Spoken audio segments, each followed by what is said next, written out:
Hello world, and welcome to my amazingly ugly infographic that I've just drawn in MS Paint. It's a picture of a model that I formed in my head the other day when I on Twitter saw some tweets that discussed the value or efficiency of pair programming or mob programming versus solo programming. And the model that you see in front of you is based on another model by James Bach that I will show in a couple of minutes. But if you think of this square as a continuum, where you go from left to right, if you're trying to solve something for the first time or something new to you, then you are on the left-hand side, the bluer part. If you go over here to the right, then you're solving stuff that you already know, that you've been doing before.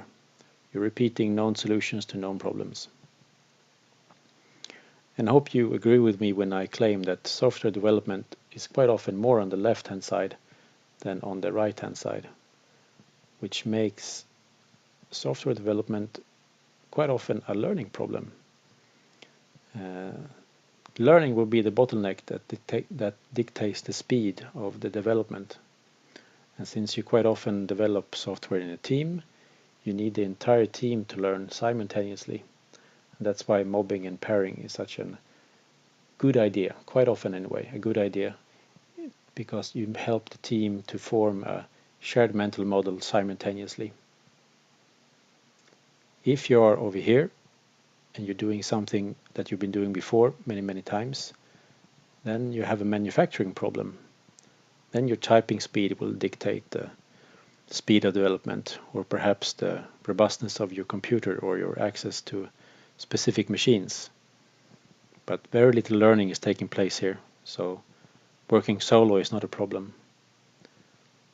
Working solo is also appropriate over here, of course. Sometimes you need to block off the world and mull things over in your head. But if you want the entire team to learn and understand the problem space, mobbing and pairing works pretty great. And this model is based on this model.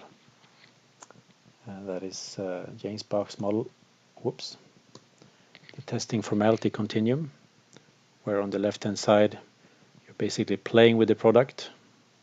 On the right-hand side you're doing binary checking if something is there or not, if something is true or false. And the so-called exploratory testing is more on the left-hand side, when you study something to learn and explore something new for the first time. So I hope my thoughts came across to you, and if you have any feedback, I'd love to hear them. Okay, cheers.